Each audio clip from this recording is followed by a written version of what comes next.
আপনার যদি কোনো কাজে ভালো না লাগে, আপনি সেই কাজটা ছেড়ে দিবেন, করবেন না। কিন্তু আপনি যদি কোনো কাজটা ভালোবেসে করেন এবং কোনো কাজের প্রতি যদি আপনি মনোযোগী হন, তাহলে আপনি ধরে রাখুন, আল্লাহ চাইলে আপনি ওই কাজে অবশ্যই সফল হবেন। আপনার কোনো কাজে মনোযোগ আসে না। কেন আসে না? কারণ ওই কাজটা আপনার ভালো লাগে না। কিন্তু ওই কাজের প্রতি যদি আপনি মন থেকে শ্রদ্ধাশীল, আপনি যদি ওই কাজের প্রতি মনটাকে ভালোবেসে মন থেকেই করুন, তাহলে অবশ্যই আপনার ওই কাজটা ভালো লাগবে।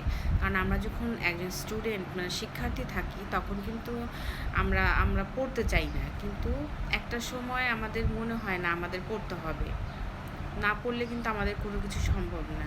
তখন থেকেই কিন্তু আমাদের পড়ার কারণেই কিন্তু আমাদের ভালো রেজাল্ট আসে। ঠিক তেমনি আপনি কাজের প্রতি যদি আপনি যত্নশীল হন, ভালোবাসেন কাজটাকে, তাহলে অবশ্যই সেই কাজে আপনি অবশ্যই সাফল্য অর্জন করবেন।